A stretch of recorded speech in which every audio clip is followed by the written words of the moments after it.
여러분들에게 있는 모든 두려움과 불안한 마음이 오늘 이 예배를 통해서 깨끗하게 씻겨지기를 주님의 이름으로 축복합니다. 누가복음서는 신약 성경 처음에 나오는 마태복음, 마가복음, 누가복음, 요한복음 이 4복음서 중에서 유일하게 이방인이 기록을 한 겁니다. 하나님께서 유대인이 아닌 이방인 누가를 통해서 이 누가복음서를 기록하게 영감을 주셨습니다. 그래서 이 누가복음서는 이방인에 대한 내용, 소외된 사람들, 가난한 사람들, 어린 아이, 그리고 여자 이런 부분에 초점이 맞추어져 있습니다.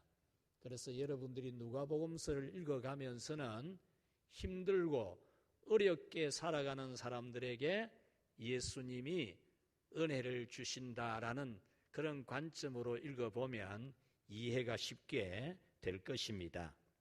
예를 들면은 예수님은 이방 땅이라고 불리움을 받았던 같은 이스라엘 백성들이지만은 다른 이방인처럼 여김을 당했던 사마리아 사람들, 그리고 갈릴리에서 주된 사역을 많이 해주신 예수님인 것을 이 누가복음서는 잘 기록하고 있습니다. 나병을 고침받은 10명의 사람 중에 한 명만이 돌아와서 예수님께 감사를 했는데 그 사람이 바로 사마리아 사람이라는 것도 이 누가복음서에 기록을 하고 있습니다. 그리고 예수님께서 이스라엘에서 이만한 믿음을 찾아본 일이 없다, 만나본 일이 없다라고 하면서 최고의 믿음으로 칭찬해 준 사람의 믿음이 바로 로마 사람, 이방인 백부장의 믿음이었음을 이 누가복음서는 기록하고 있습니다. 예수님의 탄생 기사를 쓸 때에 각각 관점이 다른 관점에서 기록을 했는데 누가복음 2장 10절에서는 예수님의 탄생을 온 백성에게 미칠 큰 기쁨의 좋은 소식이라, 유대인에게만이 아니라 이방인에게도 온 세상 모든 사람들에게도 미치게 될 큰 기쁨 좋은 소식인 것을 시작으로 기록하고 있습니다. 그래서 이 누가복음서는 시작하면서부터 내용이 아픔이 있는 가정을 예로 들고 있습니다. 아픔이 있는, 참 아픔이 있는 이 사람을 예수님 하나님께서 큰 기쁨을 주시는 그런 내용으로 기록합니다. 그래서 오늘은 아픔이 있는 곳에 큰 기쁨을 주시는 예수님에 대해서 여러분에게 전해 드리려고 합니다. 사람은 누구나 아픕니다. 남들이 아는 아픔도 있지만은 남이 알지 못하는 아픔도 있습니다. 남이 알지 못했으면 좋겠다 하는 그런 아픔도 가지고 있습니다. 또 모든 좋은 것을 다 갖춘 집안인데도 그 한 가지가 아픈 그런 아픔도 있습니다. 예컨대 가시가 없는 사람은 없다, 한 가지씩의 가시는 다 있다, 이런 말을 하죠. 한 가지씩은 정말 마음이 아프고 힘이 들고 참 고통스럽고 남보기에 부끄러운 일이 있다, 그런 말이죠. 하나님께서 각 사람에게 이런 가시 한 개 정도는 주시는 이유를 성경은 이렇게 밝힙니다.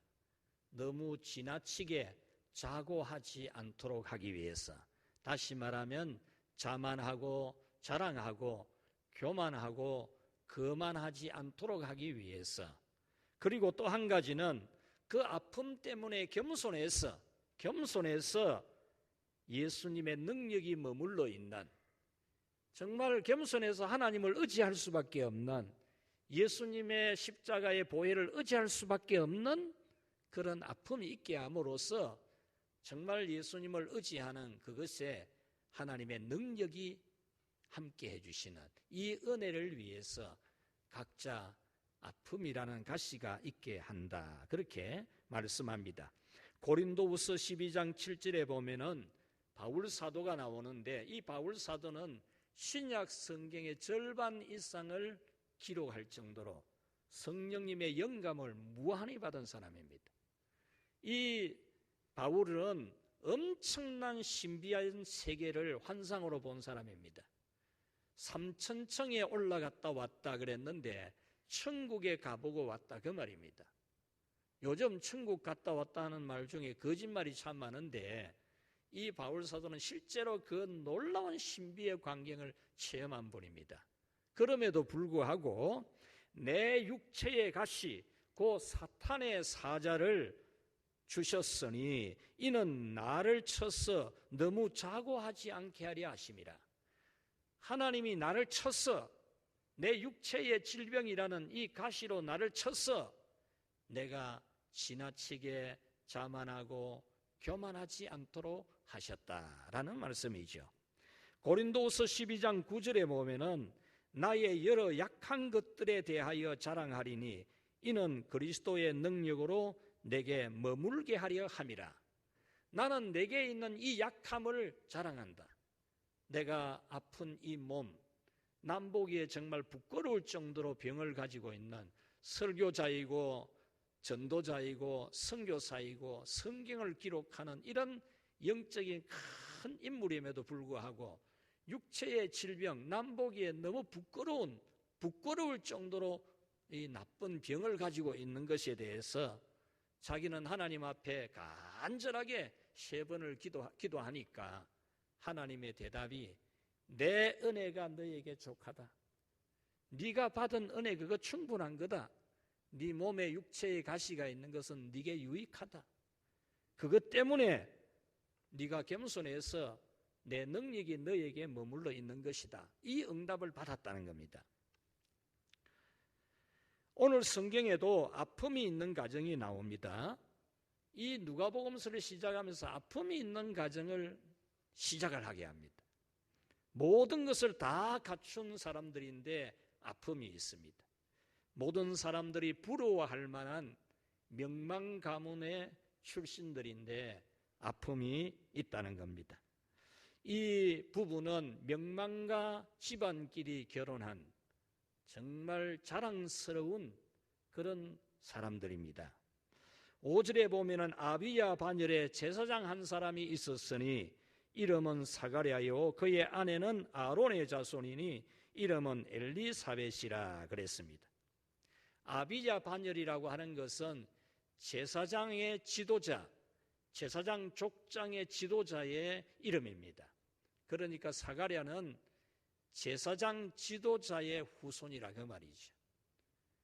제사장 지도자의 후손으로서 지금 현직이 제사장이라는 겁니다. 여러분, 이 성경에서 이스라엘 사회에서 제사장은 왕과 선지자와 함께 3대 명문가정을 일컫는 겁니다. 예수님의 3가지 직분이 왕직, 제사장직, 선지자직이지 않습니까? 그러니까 이 사가랴는 조상적부터 제사장 집안에서 태어난, 그래서 현직이 제사장인 그런 사람입니다. 그의 아내는 엘리사벳은 대제사장 아론의 후손의 여식입니다. 그러니까 이 부부는 정말 흠잡을 데가 없는 가정을 가지고 있습니다. 그럼에도 불구하고 이 가정에도 아픔이 있었다라는 겁니다. 7절 말씀에 보면은 자식이 없고 2 사람의 나이가 많더라. 13절에서는 너의 간구함이 들린지라 그랬습니다. 이 말씀을 보면은 이 부부는 다 나이가 많습니다. 그런데 자녀가 없습니다. 그리고 그 자녀를 위해서 하나님 앞에 간절히 기도를 했다라는 거죠. 이처럼 우리에게도 아픔이 있습니다. 여러분에게도 눈물이 있고 고통이 있을 것입니다. 이 세상에 오신 예수님께서 여러분의 아픔을 다 치유하시고 여러분에게 큰 기쁨을 주시는 이 예배 시간이 되기를 축복합니다. 첫 번째로 아픔이 있는 곳에 큰 기쁨을 주시는 하나님입니다. 예수님은 아픔이 있는 사람에게 기쁨을 주려고 이 세상에 오신 구세주입니다. 14절 말씀에 보면은 너도 기뻐하고 즐거워할 것이요 많은 사람도 그의 태어남을 기뻐하리니 그랬습니다. 이 말씀은 사가랴 엘리사벳의 가정에 하나님이 축복의 아들을 태어나게 하심으로써 이 사가랴와 엘리사벳도 기뻐하고 즐거워하고 많은 사람들이 기뻐하게 될 것이다. 그런 말씀입니다. 여기서 기쁨이라는 단어, 즐거움이라는 단어가 연속으로 이어져 나옵니다. 여기서 즐거워한다라고 하는 이 번역으로 되어진 원문은 그 뜻이 최상의 기쁜 상태를 말해줍니다. 주체할 수가 없는 기쁨의 상태, 최고의 환희 상태를 말합니다. 그러니까 지금 아픔이 있고 슬픔이 있는 이 가정에 펄쩍펄쩍 뛰면서 소리를 지르면서 감격스러워할 최상의 환희의 기쁨을 주실 것이라는 말씀입니다. 그러면 이 아픔이 있는 가정에 어떤 은혜가 임하기 때문에 이렇게 좋아하고 이렇게 기뻐하게 될 것인가라는 거죠. 그것은 바로 이들에게서 태어날 아들이 위대한 인물이 될 것이기 때문입니다. 15절 말씀에 보면은 주 앞에서 큰 자가 될 것이라 그랬습니다. 세상에서 큰 자가 아니고 하나님 앞에서, 여기서 주라는 단어는 하나님을 말합니다. 하나님 앞에서 아주 위대한 인물이 될 것이다. 그런 말이죠. 15절에 또 보면 포도주나 독한 술을 마시지 아니하며 라고 했습니다. 술을 마시지 않을 아들이 될 것이다. 그 말이지요. 술을 마시지 않는다는 것은 무엇을 의미합니까? 세상의 즐거움, 세상의 쾌락을 위해서 술 취하는 그런 아들이 아니라 평생에, 같이 합시다, 생활에 순결을 지키는 사람, 평생의 생활에 순결을 지키는 아들이 될 것이다. 여러분, 정말 복 중의 복이 이 세상 사는 동안에 순결을 지키는 겁니다. 순결을. 생활의 순결을 지키는 것이 복 중의 복이고 굉장히 큰 하나님의 은총입니다. 우리 자신들이나 우리 자녀들이나 생활의 순결을 지키는 이런 하나님의 은혜를 입게 되기를 축원합니다.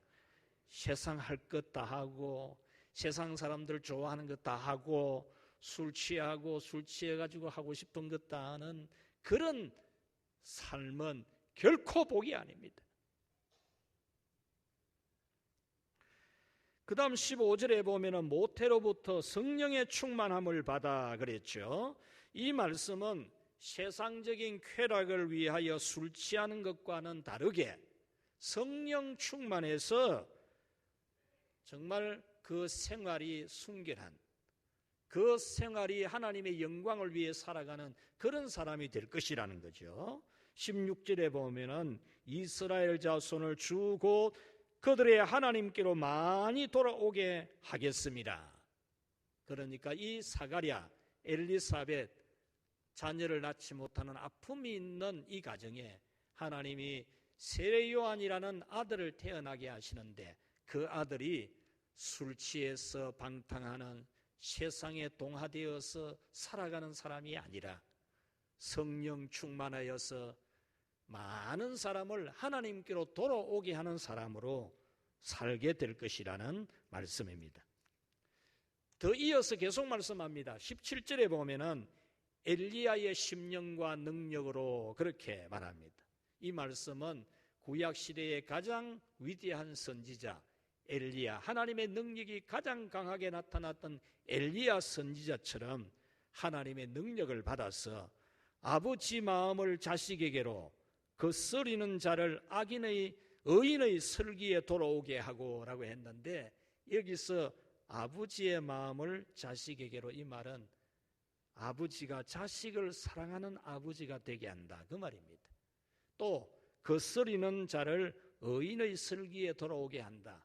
거역하고 배신하고 배반하는 사람이 화평하고 사랑하고 화목하고 서로 신의를 지키는 그런 사람이 되게 한다, 그런 뜻입니다.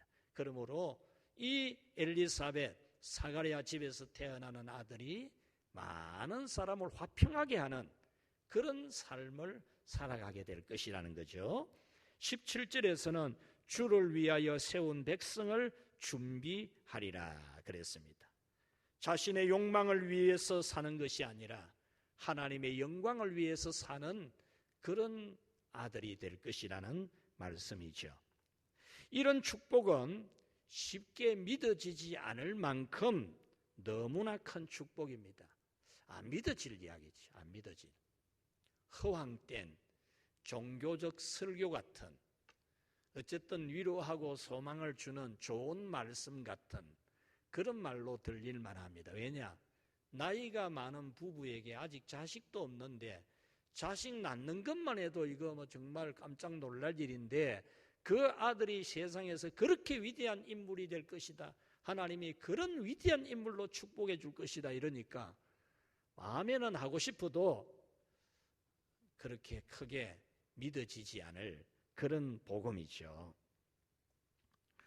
그러나 하나님께서는 이 부부에게 바로 세례 요한이 태어나게 하시고, 이 구약 시대의 어떤 선지자보다도 더 위대한 선지자가 되게 하시고, 구약 시대의 마지막 선지자 말라기 선지자 이후에 400년 동안 하나님의 계시가 없는, 하나님의 선지자가 나타나지 않는 암흑기를 깨는 여명으로 이 세례 요한이 등장을 하게 하셨습니다.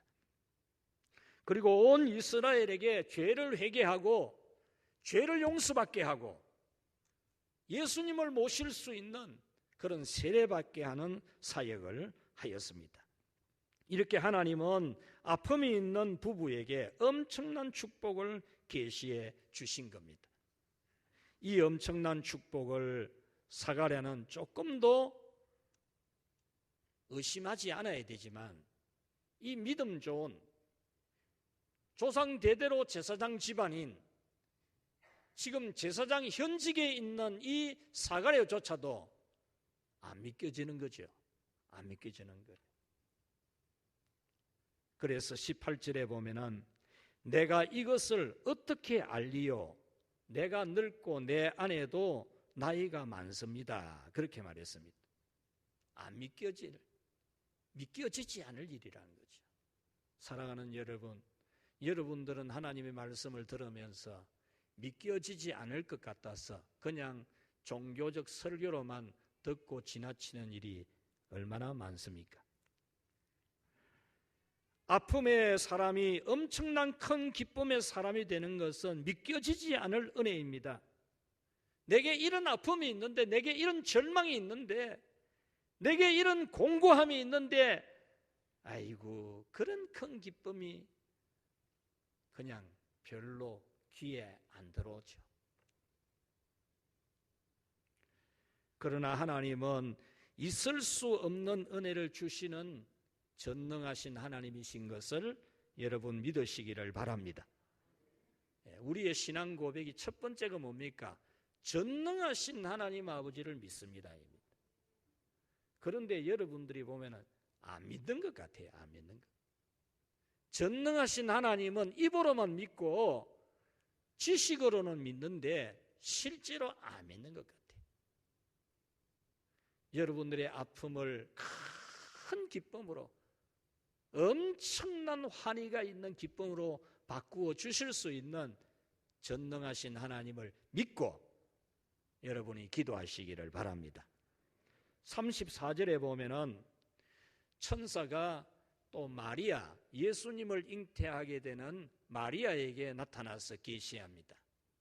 너에게 예수님이 잉태가 된다, 하나님의 아들이 잉태가 된다, 이렇게 하니까 남자를 가까이 하지 않은 이 처녀 마리아에게 아기가 잉태됐다고 하니까 이 마리아도 이렇게 묻습니다. 어떻게 그런 일이 있을 수 있습니까?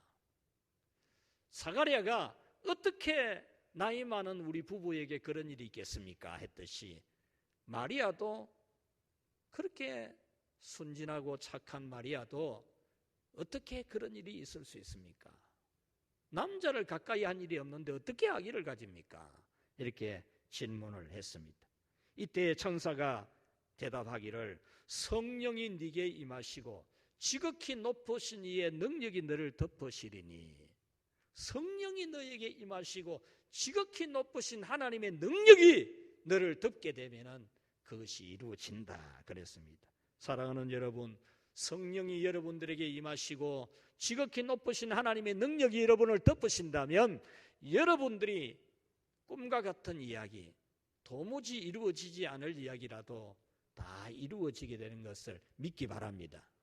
태초에 하나님이 창조한 천지는 혼돈스럽고 또 아무런 생명이 없는 공허함으로 가득했고 더욱 깊어지는 흑암만 있었습니다. 그러나 그것에 하나님의 성령이 그 수면 위를 운행하시게 될 때에 하나님의 지극히 높으신 하나님의 능력이 그 온 흑암을 덮었을 때 이 아름다운 우주가 지금 탄생된 거 아닙니까? 이렇게 성령이 우리에게 임하시면, 지극히 높으신 하나님의 능력이 임하시면 여러분들의 모든 아픔이 큰 기쁨으로 변하는 줄 믿기를 바랍니다. 저는 이 말씀을 가지고 주일을 준비를 하면서 지난 월요일 새벽기도 때 이 말씀을 가지고 많이 묵상을 했습니다. 성령이 너에게 임하시고 지극히 높으신 이의 능력이 너를 덮으시리니, 그러면 동정녀, 처녀에게 예수님이 잉태되는 놀라운 은혜가 임한다는 이 말씀을 많이 한번 묵상해 보았습니다. 그러면서 우리에게 성령이 임하시면 너희가 권능을 받고 예루살렘과 온 유대와 사마리아와 땅끝까지 이르는 내 증인이 되리라는 예수님의 말씀도 묵상해 보았습니다.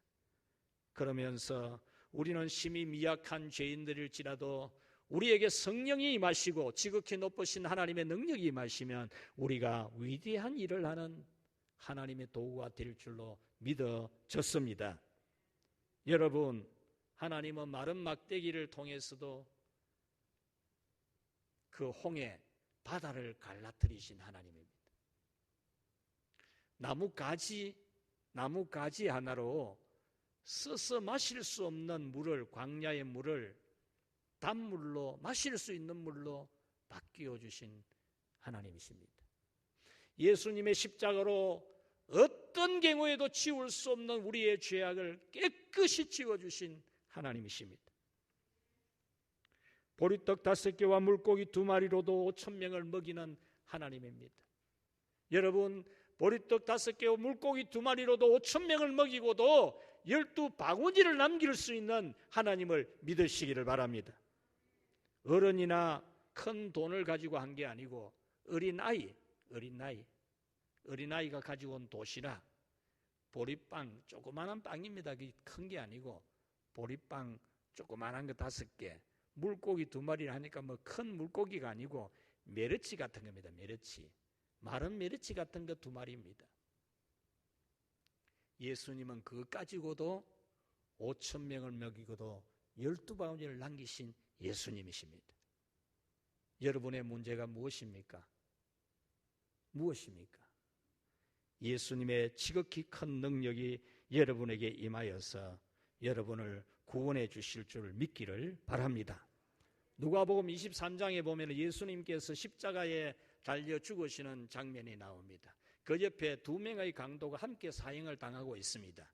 그런데 한편 강도가 마지막 남은 호흡을 몰아쉬면서, 마지막으로 쉬는 마지막 호흡을 몰아쉬면서 예수님께 당신의 나라에 임하실 때에 나를 기억해 주십시오, 그렇게 고백합니다.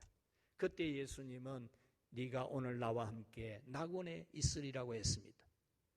여기에서 예수님은 마지막 그 한 번의 숨을 남겨둔 사람에게도 마지막 뛰는 맥박, 그 마지막 뛰는 맥박 가지고 그 있는 시간에도 그 강도를, 죄인을 천국에 함께 데려가실 수 있는 예수님이십니다. 여러분, 예수님은 마지막에 쉬는 호흡과 마지막으로 뛰는 맥박으로도 낙원에 임하기에 충분한 시간이 되게 하시는 전능하신 하나님이십니다. 여러분에게 어떤 아픔이 있습니까? 여러분의 아픔을 최고의 환희로 바꾸어 주실 수 있는 예수님을 믿으시기를 바랍니다. 두 번째로 같이 합시다. 아픔은 있어도 정통신앙을 가지자. 여러분, 정통신앙을 가져야 됩니다. 신앙 변질된 거 가지면 안 됩니다. 신앙이 이상한 신앙, 그런 거 배워서도 안 되고 들어서도 안 되고 그런 거 절대 보지도 말고 듣지도 말고 배우지 말아야 됩니다. 신앙 정통을 배워야 됩니다. 정통. 사가랴와 엘리사벳은 아픔이 있어도 정통신앙을 지켰습니다.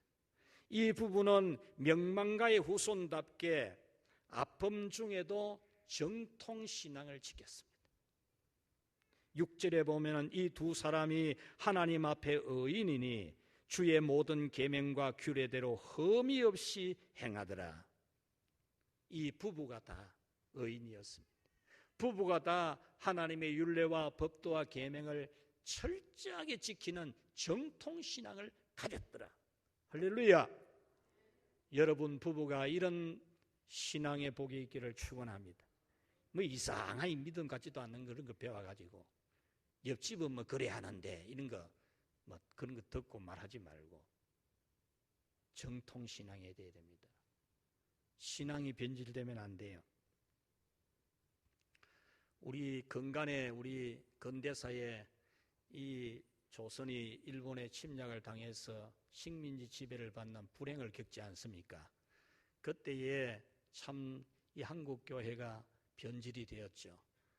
일본의 총칼 앞에 그냥 무릎 꿇고 신사참배는 우상숭배가 아니라고 국가 의례라고 지켜야 된다고.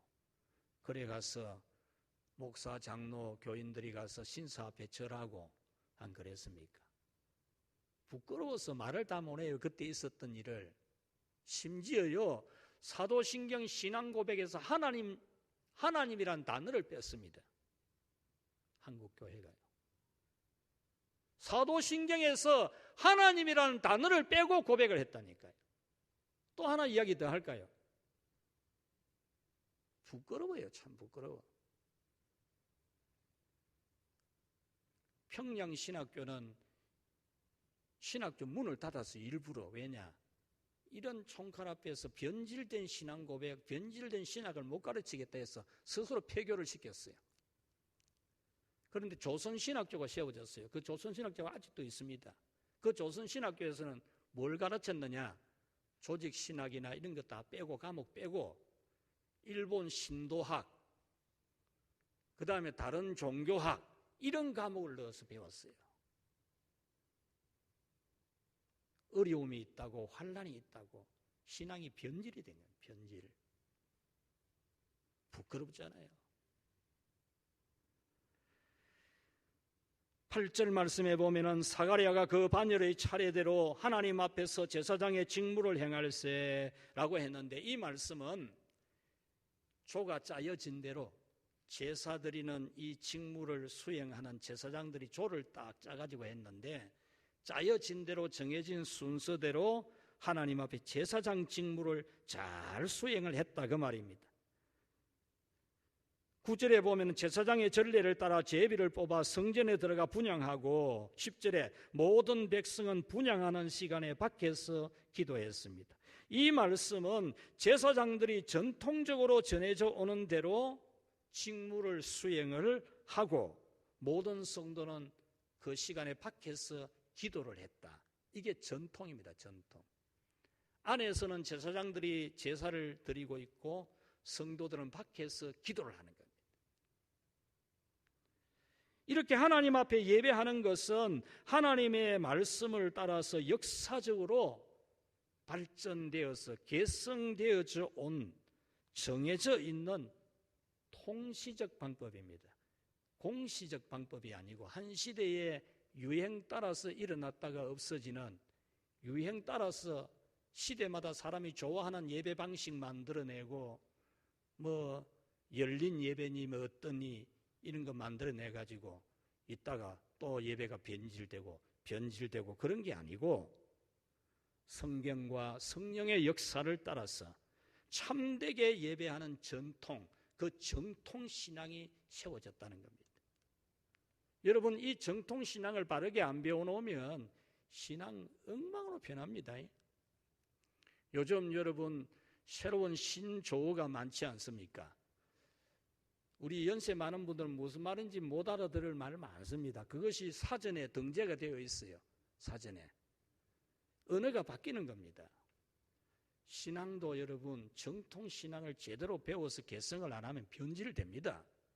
완전히 딴판이 됩니다. 예를 들어 보면은 지금 우리 경상북도 북부지방에 가보면 며칠 안 있으면 이제 동짓날 되잖아요. 동짓날. 팥죽 끓여 먹는 날 오잖아요.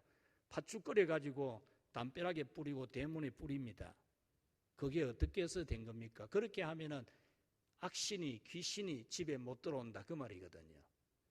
그게 바로 오래전 이스라엘 백성들이 출애굽할 때 유월절을 지키면서 어린 양의 피를 뿌림으로써 죽음의 천사가 못 들어오게 한 그것이 전해지고 전성되는 중에 성경 잃어버리고 정통신앙 잃어버리고 민간신앙으로 전성되면서 그렇게 된 겁니다. 우리가 성경에 근거한 성령으로 인도함을 받은 정통신앙을 바르게 안 배우면 그렇게 변질됩니다.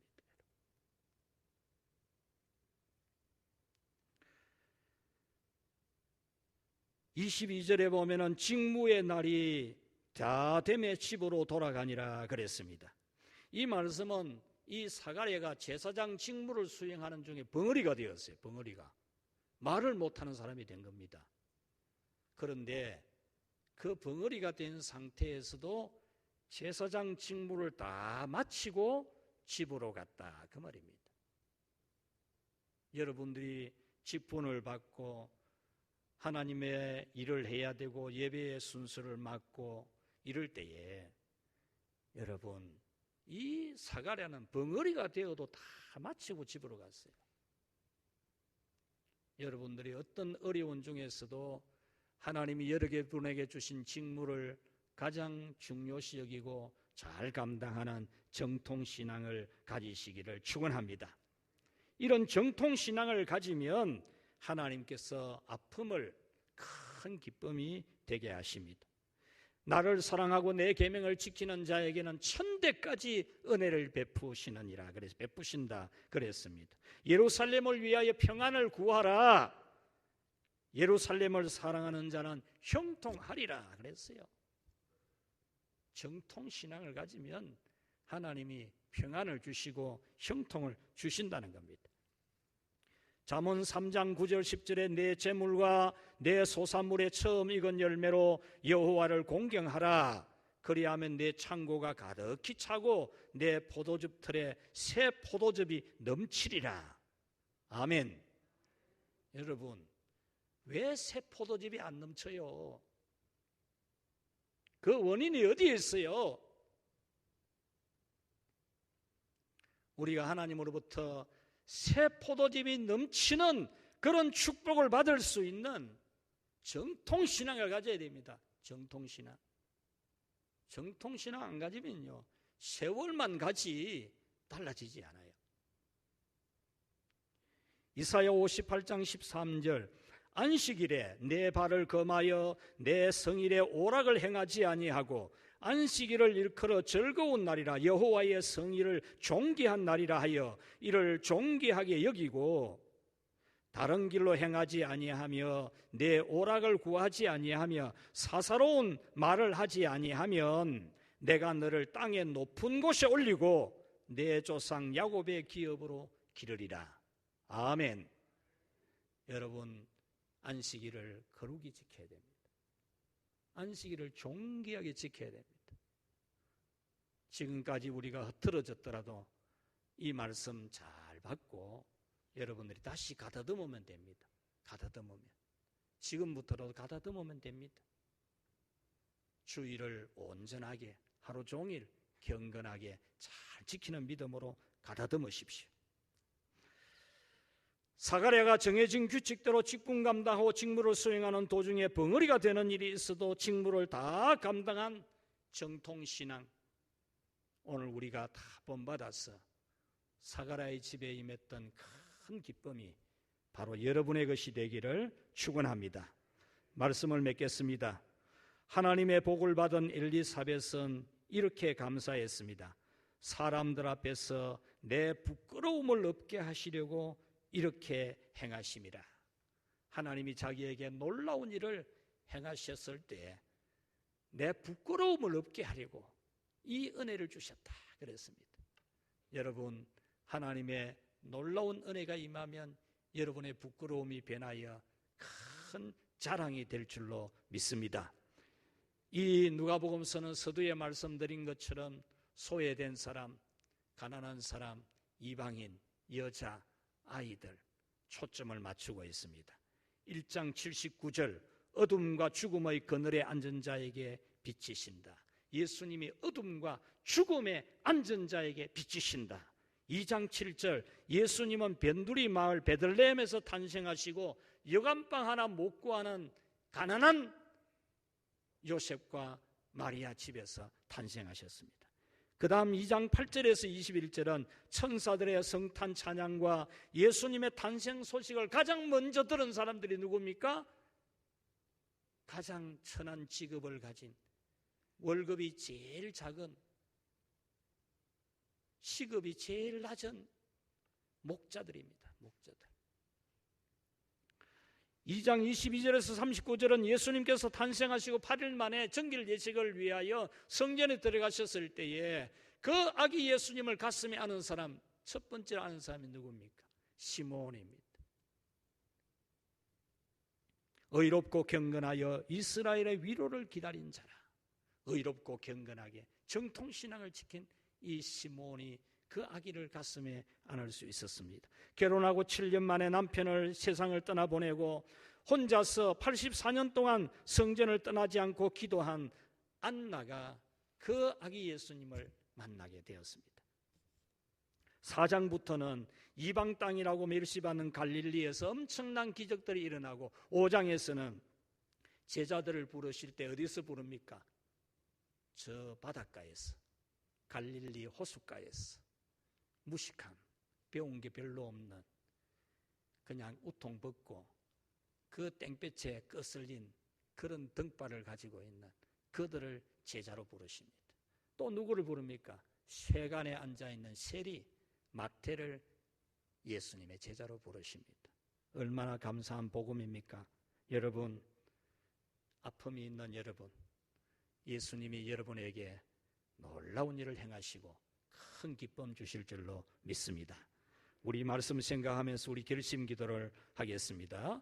하나님 우리 아버지 감사합니다. 오늘 이 거룩한 주일 하나님 존전에 나와서 참 아픔이 있는 자에게 큰 기쁨을 주신 우리 하나님 아버지의 은혜를 생각하게 해주셔서 감사합니다. 오늘도 저희들이 진실로 전능하신 하나님, 우리의 아픔을 다 치유하시고 우리에게 기쁨을, 큰 기쁨을, 놀라운 은혜를 주실 그 전능하신 하나님을 믿게 하여 주시옵소서. 그래야 우리의 믿음이 변질되어진 타협하는 신앙이 아니라 참으로 정통신앙을 올바르게 가지고 살아가는 참 믿음이 되어지게 하여 주시옵소서. 오늘 또 일을 행하시는 여호와, 그것을 지어 성취하시는 여호와, 그 이름이 여호와이신 전능하신 하나님, 창조주 하나님의 은혜를 입을 수 있는 저희들이 다 되게 하여 주시옵소서. 예수님의 이름으로 기도하옵나이다. 아멘.